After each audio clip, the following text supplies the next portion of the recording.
మనసులోని కోరిక కోరుకోండి. ఆ భగవంతుడి ఆశీర్వాదం మీకెప్పుడు ఉంటుంది.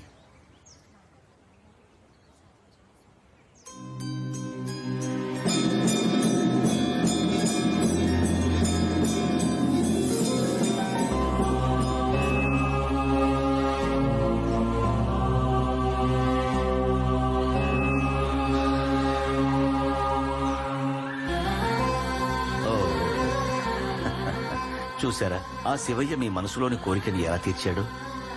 వీడికి మీరు తల్లిదండ్రులవ్వాలనేది విశ్వేశ్వరుని ఆజ్ఞ. అందుకే ఇదే సమయానికి ఈ బిడ్డనెవరో ఇక్కడ వదిలిపెట్టి వెళ్ళిపోయారు.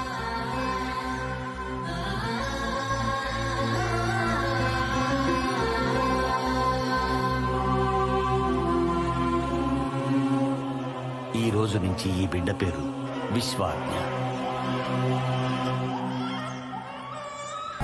ఈ సక్సెస్ మీది.